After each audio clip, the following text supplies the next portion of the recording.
Olha, eu já estava com saudade de vocês. Muita saudade. A gente vem se vendo toda semana, né, para gravar o programa. Aí quando a gente fica com uma mini férias, dá uma saudade. Hoje a gente está fechando a primeira temporada. Principalmente para você que nos acompanha, olha, o tema hoje é humanismo versus tecnologia. E eu quero convidar não só você que está nos acompanhando pelo YouTube ou pelo Instagram, porque a gente está sempre mandando notícias, né, para o Instagram sobre o que está acontecendo. Eu quero convidar esses meus quatro amigos para a gente pensar assim rapidinho, fazer tipo uma tempestade de ideias. O que que vem à cabeça da gente quando a gente escuta a palavra humanismo e o que que vem à cabeça quando a gente escuta a palavra tecnologia? Quem é que vai abrir aqui os trabalhos do programa? Te conhece? Confusão. Ah, confusão tá ligado ao que? O humanismo? A tudo. Humanismo com tecnologia é uma confusão. Certo, olha, nosso Michel já começou a encontrar palavras que estão nos dois mundos, hein? Confusão. O que mais? Mas o humano é uma confusão total, né? Que é uma beleza. Ele traz ao mesmo tempo o caos e a ordem, né? Já mistura tudo ali, já fica tudo, né? Procurando seu próprio equilíbrio, né? Que eu acho que é uma boa forma de falar dessas duas coisas, né? A tecnologia, quando ela vem, ela retransforma o humano, né? Você estava funcionando de um jeito, vai passar a funcionar de outro jeito, né? Você pega uma tecnologia tipo fogo, você funcionava de um jeito antes, aí pronto, depois que tem fogo, agora é um negócio totalmente diferente. Muito legal tu puxar esse filme, Eduardo. Muito punk. E tu, Henriette? Tu, Duda, o que que você acha disso? Eu acho A que o gente... humanismo não anda junto com a tecnologia, pelo que eu tenho visto aí na internet. Eu vejo um povo muito desumano na internet. Eu acho que essa tecnologia não funcionou para seres humanos. É que eu vejo coisas de chocar. Eu fico assim, gente, em pleno século XXI, a gente ouvia essas baboseiras, uns absurdos. Eu fico chocada. Eu fico pasma quando o povo vê essas coisas e não se toca, não sente nada. Boa. Eu acho que na perspectiva do ser humano se conhecer, ele criou tantas tecnologias diferentes. E agora, a chegada da tecnologia com a implementação da IA e de tudo que a gente vem vivendo com a facilidade da tecnologia. Eu acho que a humanidade parou para refletir até que ponto a tecnologia pode estar a serviço de nós, porque, na verdade, em alguns momentos, ela nos prejudica porque o homem fez um desserviço na utilização da tecnologia. Então, eu acho que há uma necessidade da gente pedir que as pessoas reflitam, porque a gente está numa desordem que ela é mundial. A gente falar numa terceira guerra, gente, e o cara está usando tecnologia de ponta. Todos os países do mundo que tinham armamentos guardados, revitalizando a tecnologia para o armamento. Então, assim, a tecnologia ela está ao nosso serviço. Quando é que ela está no desserviço? Quando o ser humano não a utiliza direito. Eu acredito, Uau, olha. eu Quanta coisa. acredito. Só um minutinho, Michel. Quanta coisa que elas botaram um monte de pérola aqui importante. O Luiz chama a história do fogo, você traz a história da confusão dos dois lados, tanto do humanismo como a tecnologia. A Duda fala que não percebe o humanismo caminhando lado a lado com a tecnologia, porque a gente vê, e não é só ela, coisas absurdas na rede. A própria Henriette resgata essa história, como é que a gente vai fazer uso disso? Onde é que está o espaço ético? A gente vai andar para trás? Quer dizer, como é que a gente pode botar isso tudo no caldeirão e ajudar aquela pessoa que, veja bem, não é a mesma pessoa, é outra pessoa diferente de nós, principalmente nós cinco. Nós nascemos no século XX, continuamos nos desenvolvendo no século XXI. Mas e a garotada que já nasce no século XXI? Como é que é isso? Né? Eu quero que vocês pensem dessa forma, como é que vai impactar, no final de tudo, nesse eu. Eu acho que a tecnologia, e os meus caros colegas, Eu acho que ela veio para um tipo de pessoa, um tipo de geração. Eu acho que, não, por mais que a galera mais antiga esteja nessa geração, eu acho que o foco da tecnologia veio para uma cabeça mais atual. Tipo, como eu posso explicar isso? Tipo, a Riet falou IA. IA, algumas pessoas vão se perguntar o que significa IA. Então, ou seja, eu acho que as informações que a tecnologia traz, ela traz para um público-alvo. E esse público mais antigo, de repente, que não se interessa, entre aspas, que vai precisar, o que precisa, acaba ficando de fora desse público. Eu acho que são informações que podem nos ajudar, sim, mas que, infelizmente, não abraça e não abrange a um todo e acaba deixando linhas soltas, pontas soltas. Eu vejo que quando a Duda falou sobre essa questão de redes, né, redes sociais, a Riet foi para mais profundo, né? Quando a gente fala em redes sociais que está aberto para todos, a gente fica muito preocupado. Será que eu tenho acesso às mesmas informações que essas pessoas jogam na internet de uma forma totalmente irresponsável? Sabe, eu acho que assim, a tecnologia ela tem que vir abraçada com uma forma de utilizar. Acho que imagina como que se faz um fogo. As pessoas têm que saber como que se faz um fogo mesmo antes de pegar essa tecnologia para fazer.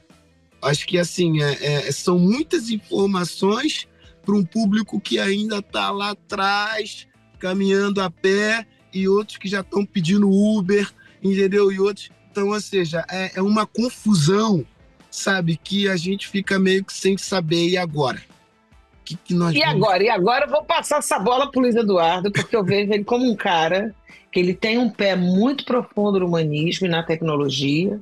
E quando ele starta o fogo, nossa, me dá uma sensação do quanto deve ter sido difícil para essas pessoas que experimentaram até que conseguiram. E a gente também vê o quanto a internet também vem experimentando, talvez de forma desordenada, década de 60, década de 70, enquanto o Brasil estava descobrindo a televisão, já estava rolando lá no primeiro mundo os indícios da ARPANET, dos computadores. Sempre vai ter esse delay, né, Luiz? Ou eu estou falando uma grande bobagem? Não, sempre tem.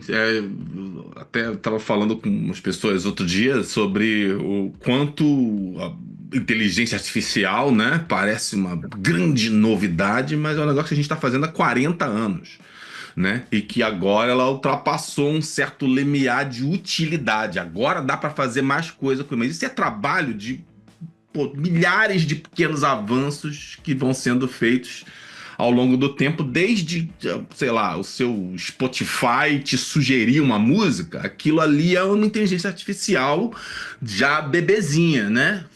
Começando a Amazon te sugerir um produto, né? É um sistema de recomendação, aquilo ali é uma inteligência artificial dos primórdios e depois ela vai crescendo e ficando mais poderosa. Assim, quando a pessoa fala em tecnologia, a gente fala de um lugar, às vezes, quando você é da geração que não nasceu naquilo, você fala de um lugar de estranhamento, às vezes, né? Você olha assim, tipo assim, caramba, mas isso é de comer e de passar no cabelo. E aí você tem que pensar que, tipo assim, você já teve no outro lado disso, com outras coisas, né? Que os seus pais acharam muito estranho. Mas que desgraça é isso aí? Tipo, pô, a imagem se mexe e tal. Os negócios assim, né? O deslumbre, a dificuldade de programar o videocassete. Os negócios doidos desse em que você tava, né? Não era tão estranho para você, porque você já tava com aquela mentalidade de como é que faz, todas aquelas novas abstrações, né? Que a coisa principal que a gente pode observar, que é a complexidade que acumula em cima uma da outra, né? As abstrações já estão todas familiares para você, enquanto que pro cara mais antigo às vezes não tá, né? Toda vez que eu vejo pessoas falar de tecnologia de um lugar de estranhamento, eu sempre gosto de trazer de volta para as tecnologias que são muito lá do passado, mas que são revolucionárias também, tipo imprensa, poder imprimir um livro, né? Um negócio destruidor de um monte de empregos, um negócio destruidor da sua visão de, pô, mas peraí, o texto não vai mais valer de nada, aquela cópia que eu fiz ali, agora qualquer um pode imprimir um jornal, o que está acontecendo, né? Mas que, tipo assim, no seu cerne é o de um benefício tremendo para um monte de coisa, se usado direito. O problema é que quem está usando é um humano que necessariamente vai fazer merda. Pois é, e essa questão que a Duda coloca, junto com a questão que o Michel coloca, é muito séria, porque a gente vê que essas pessoas que pensam são pessoas lá do Vale do Silício, são pessoas de governos, vamos dizer, mais evoluídos, e como é que inclui lá o seu José, a Dona Maria, ou as pessoas das comunidades? Eu fico pensando no que a IA podia fazer se a gente pensar nas comunidades, na periferia, no pessoal mais carente, o que ela pode estar ajudando ali. Só que geralmente essas pessoas que produzem esses grandes feitos não pensam nessa ponta, não pensam nos excluídos. Pensa sempre de uma maneira, vamos dizer assim, quem tem acesso, né? Porque nem todo mundo pode ter internet de boa qualidade, pelo menos me parece que isso não acontece em todos os países. E como é que a gente faz? A gente não faz? A gente finge que não está vendo? A gente deixa excluído mesmo? Vocês acham útil a gente trazer esse debate para esse programa, principalmente para aqueles que estão na cena, como nós estamos na cena, estamos nos adaptando a essa nova realidade. Eu sou uma pessoa profundamente humanista, usa a tecnologia como nós estamos usando aqui para levar o nosso programa, né, através dessas ferramentas. Quer dizer, um está no Canadá, outro está em Portugal, outro está no Brasil e no Rio de Janeiro. Quer dizer, a tecnologia traz coisas muito legais. Mas o que mais ela pode trazer para ela não ser mais um fator de exclusão, e sim de inclusão de todo o eu? O que vocês acham disso?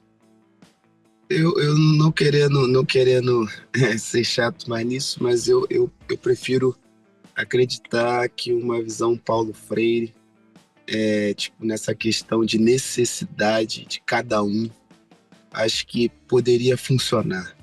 Eu acho que se esses inteligentíssimos, né, essa galera que trabalha com tecnologia, a IA, acho que se eles olhassem e vissem que a Dona Maria e o seu João também pode contribuir com o crescimento, porque eles já existe um conhecimento neles. De repente, o conhecimento deles pode ser até maior do que esses que transformam as coisas tecnológicas, não na tecnologia, mas no conhecimento. Então, acho que se tivesse esse pensamento, aí a gente poderia globalizar um pouco mais essa tecnologia e diminuiria essa confusão. Mas como o Jason falou, eu acho que a IA veio numa forma totalmente capitalista, visando o poder. Então, ou seja, ele nunca vai dar poder para o seu João e para a Dona Maria, porque ele vai dividir poder. Então, ele não quer. Então, ele dá com uma mão e vai puxando com a outra. É o que a gente acabou de falar. Nós estamos aqui falando para vários países, mas se a gente olhar para o vizinho, o programa dele está gigante, tá bonito, tá assim, tá cheio de florzinha, cheio de negócio, que acaba deixando o nosso não tão interessante, mas a gente está no bolo. Então, ou seja, eu acho que essa questão de quando a visão do ser humano, né, já a gente vai na parte humanista, ver que todos nós somos iguais e olhar todos de uma forma igual e trazer essa visão Paulo Freire, todos nós temos o conhecimento e através do nosso conhecimento nós podemos somar e multiplicar com outros, aí sim, aí as coisas funcionam. Mas enquanto isso não houver, eu acho que vai existir esse extremo aí pro resto da nossa vida. Eita, como é que as coisas podem funcionar botando todo mundo, todos os terráqueos no saco? Será que dá para fazer isso, né? Não sei não, mas eu gosto dessa ideia de que a Duda também falou, até que ponto humanismo e tecnologia andam de mãos dadas. Luiz Eduardo falou que há 40 anos já se vem trabalhando e pensando na IA, e agora houve aquela fronteira onde a gente está tendo acesso. Eu fiz uma brincadeira, para dar um exemplo para vocês, no chat GPT, para ver se é isso tudo e mais um pouco mesmo. Eu falei, GPT, eu vou cantar umas músicas e quero ver se você completa a letra da música. Aí comecei, olha aqui, preste atenção. Aí ele começou, essa é a nossa canção. Aí começou a me dar tudo, quem escreveu, quem não sei o quê, quem não sei o quê. Eu falei, ai, mas que nojento. Aí ele ainda escreve assim pra mim, Dulce, manda outra. Olha só, ainda me desafia, porque eu consegui personalizar o GG. Eu chamo o chat GPT de GG. E falei pra ele, olha, meu nome é Dulce, eu quero que você dirija sempre falando meu nome. Então, e aí, Dulce, como vai? Tá, tamo amigo, né? Eu consegui ali um mini robô, um assistente. E aí comecei a fazer outras coisas. Vamos fazer uma oração. Eu falei, vou pegar ele. Ele vai pensar que é oração de igreja. Aí eu comecei, eu sou eu, você é você. Eu não vim ao mundo para atender às suas necessidades. Ele, Dulce, nem você as minhas. Se a gente se encontrar, vai ser lindo. Senão, nada poderemos fazer. Do autor Frederick Pierce, que foi discípulo do Freud. Essa é a oração da Gestalt. Aí eu fiquei assim, que raiva, que o cara sabe tudo. Mas quem está nutrindo esse cara que sabe tudo, que nem é um cara, né? É um learning machine, somos nós. Somos nós. E quando a Duda fala, em pleno século XXI, uma pessoa posta algo que pensa do jeito A, e nem um pensamento polêmico, é apenas um pensamento diferente. E o outro que está lá na página, por exemplo, de um jornal, posta o pensamento B, geralmente escreve que quem falou o pensamento A é um ridículo, é isso, é um sem noção. Aí começa a xingar a pessoa. Aí você fica assim, estou sendo xingado por quê? Nem conhece essa pessoa? Como é que é isso tudo? Porque isso, gente, estoura tudo no processo terapêutico. Pessoas que desenvolvem depressão, porque se sentem excluídas, não só agora no mundo presencial, mas no mundo virtual. Então, o que a gente tem aí para a gente poder saber como é que a gente pode colaborar e contribuir nesse programa que está preocupado também o seu José e com a Dona Maria. Não é só com os magnatas, não. Não é mesmo. O que eu me deixa assim, muito preocupada é que eles podem usar a inteligência artificial para interesses próprios, né? Eu vejo muitas notícias que está a benefício dos ricos porque eles querem alguma coisa econômica de algum país ou do próprio Brasil. E a gente vê que não está acontecendo isso. E assim é muito chocante. Aí fazem pesquisas absurdas com coisas que eu fico chocada. Eu fico, meu Deus do céu. Como pode usar a tecnologia, a imprensa, o ibope das pessoas para manipular? E quem está muito interagindo com isso, acredita em tudo que lê, em tudo que vê. E isso me deixa assim, essa semana mesmo eu falei, eu vou parar de ver notícia, vou parar de entrar na internet, não vou ver mais nada. Dá uma sensação esquisita, né, de estátua. E aí, Riete, estou vendo você caladinha, você que traz uma visão forte, não só do ensino universitário, mas também do fundamental e médio. Conta para nós, como é que está impactando isso aí? Eu quero discordar do Michel. Quero voltar lá numa questão que ele disse de que a tecnologia está para a nova geração. Eu acho que se a gente está correndo, né? Nós nascemos num outro século e estamos tentando nos adequar. Agora, a quem serve a tecnologia? Logicamente, se a tecnologia foi feita por países que tinham dinheiro, vai ser sempre manipulada e trabalhada por ela.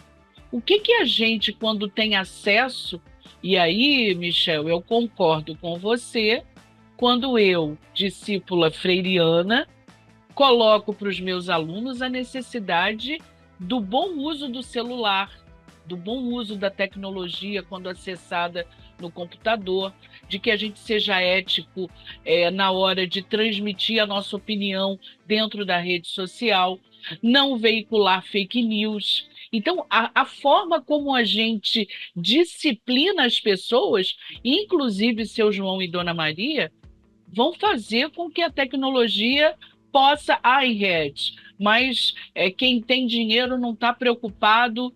Se a gente parar para pensar, quando a gente se encontrar como cidadãos de um país gigante, a gente domina isso também. Então, assim, é uma questão de acesso. E a gente precisa, não sei, eu não gosto muito dessa coisa de luta, a luta. A gente precisa estudar, a gente precisa conhecer as pessoas certas, a gente precisa conhecer os acessos e mas eu acho que a gente tenha a possibilidade de aprender com essa nova geração, sabe, Michel? É uma geração que é diferente. Só que aí, como a Duda disse no início, com a questão ética, saiu essa semana um relatório sobre felicidade, e aí, quando a gente fala de felicidade, não como dar gargalhada, é como um efeito de sensação de bem-estar, um efeito fisiológico, e a gente tem a nova geração como a geração da solidão. E aí, isso reflexo de um excesso, talvez, da tecnologia. Então, a gente precisa também lembrar que tudo na vida precisa de equilíbrio. Então, como é que a gente se usa disso? Boa.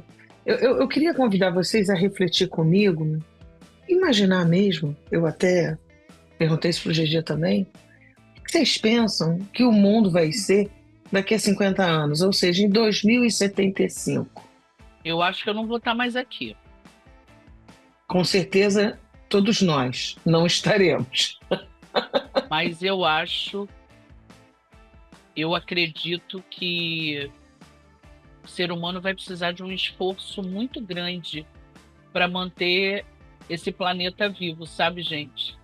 Os nossos recursos, aí sim a tecnologia nos ajuda por demais, quando faz a leitura, quando usa drones, quando impacta com pesquisa, a gente vai precisar da melhoria desse bem-estar através do meio ambiente, e aí o meio ambiente precisa de outras coisas sem ser só plantinha, não é disso que a gente está falando, mas a gente vai precisar de um planeta melhor para uma humanidade que precisa melhorar também. Eu estou querendo convidar vocês a pensar nisso que a Henriette falou, e mais ainda no que o GG me contou, quando eu pedi para ele me fazer uma visualização de como vai ser em 2075. O que vocês têm para oferecer para nós humanos? Essa foi a pergunta que eu fiz a ele. E ele falou, poxa, Dulce, a tecnologia está a serviço do humanismo. E a gente quer isso mesmo, a gente concorda com isso. Aí ele disse assim para mim, imagina, quando as pessoas ficarem mais velhas, a gente pode ajudar vocês e cuidar dos pais, dos avós, dos bisavós. Aí eu fiquei pensando, mas eu não quero botar um robô para cuidar do meu pai, da minha mãe, da minha avó. Eu não quero botar um robô. Eu vou botar um robô para interagir com a minha avó, o meu avô, um robô que vai dar comida, um robô que vai dizer, porque isso já tem na China, né? Já tem no Japão, um robô que vai falar, olha, vamos ao médico. É um robô. Aí, então, onde é que a gente é humano? Porque se a gente vai também ter chip cerebral, que ele me falou isso, olha, a gente vai ter, vocês vão ter chips cerebrais, não vai haver mais professores, os professores serão robôs. Então a gente vai chegar lá no filme do Will Smith, Eu, Robô, todo mundo vai virar robô? Como é que é isso? Aí eu me flagro no lugar da minha avó, quando ela me viu fazendo pela primeira vez uma transferência eletrônica. Tirou o dinheiro da conta dela e botou na conta da irmã dela. Aí eu falei, vó, já fiz. Aí ela, isso não é de Deus. Foi assim que ela falou. E aí eu fico pensando, e vai ser de Deus então, quando eu chegar lá na senioridade da minha avó e ouvir que vai ter professor robô? E aí a gente não tem mais a nossa Henriette, porque não vai estar lá para dizer, olha, fica atento, né? Vai para a natureza, vai resgatar seu lado humano. Como é que vai ser isso? Luiz Eduardo, você que é o nosso super Jason, para nos ajudar a fazer esse equilíbrio. Isso daí é um estranhamento potente, né? E olha que nem tá muito longe, né? Se você tivesse perguntado como é que vai ser em 2275, aí é alienígena total, né? Aí vai ser seu filho chegando para você e dizer assim, pai, é o seguinte, eu vou me dividir em 2 pessoas amanhã ali, porque eu queria saber como é que é ser 2 pessoas diferentes. Eu pensei, que desgraça é essa, menino? Né? Tipo, o futuro é sempre estranho pra caramba, né? E o presente é meio que o bebezinho do futuro, né? Ele já vai começando a ficar meio esquisito pra você, porque você foi formado anteriormente. Tem uma piada que o pessoal faz que é: todas as tecnologias que foram inventadas antes de você nascer são simplesmente como o mundo funciona. Tudo que foi inventado enquanto você era adolescente e jovem adulto, até uns 20 anos mais ou menos, é excelente, você acha aquilo o máximo. Tudo que foi inventado depois que você tinha 30 anos é do demônio, tira isso da minha frente. Então, é sempre estranho, né? Então, todo mundo tem um pouco disso, né? Mas eu acho que, tipo assim, o grande problema que a gente vai ter que resolver com essa questão tecnológica e com as mudanças, né? A tecnologia, na verdade, não faz a menor diferença, né? O que faz a diferença é como é que você está usando isso, né? E como é que você está usando ele mal e qual o impacto do mau uso dessas coisas, né? O que a gente tem que se preocupar muito é que forças levam essas tecnologias estarem sendo moldadas do jeito que elas estão sendo moldadas agora. Pega um aplicativo de mensagem instantânea, sei lá, uma rede social, uma coisa dessas assim, o potencial humano disso é sensacional. Mas o potencial para o mal também é terrível. Às vezes até na mesma pessoa. Você vê as pessoas, tipo, andando na rua sendo atropeladas porque estão lá grudadas na caixinha do telefone, não sei o quê. Você vê a pessoa deixando de fazer coisas da vida dela porque tá lá grudada no telefone fazendo não sei o que lá. Mas, pô, isso me ocorreu um dia, eu fiquei tocado às vezes até, eu passei a prestar atenção nisso.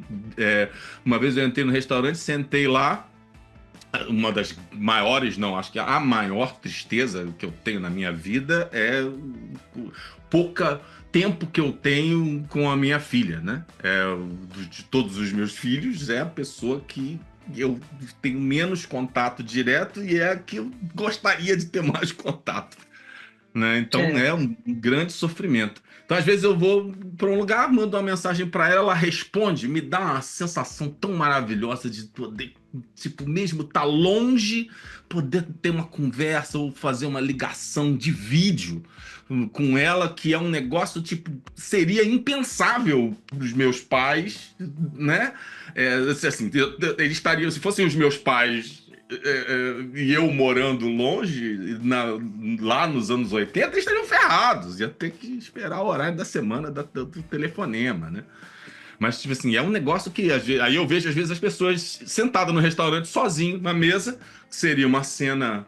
Sei lá, o cara tá lá comendo sozinho, meio triste, meio solitário, mas tá lá sorrindo e falando no telefone. E não sozinho, né? Tá lá em contato, fazendo uma conexão com alguém, né? Fazendo, de repente, uma pessoa querida que tá ali sendo feito possível por aquela tecnologia, né? Ao mesmo tempo em que você tem todas as mazelas que advém do fato de que, na verdade, você está usando o produto de alguém, está dando dinheiro para ele, está fazendo com que essa pessoa agora tenha um poder político tremendo, que de repente vai explorar pessoas para poder fazer aquelas tecnologias funcionarem, né? Assim, todo um leque de coisas que podem acontecer de errado, mas que assim, não tem só coisa errada, né?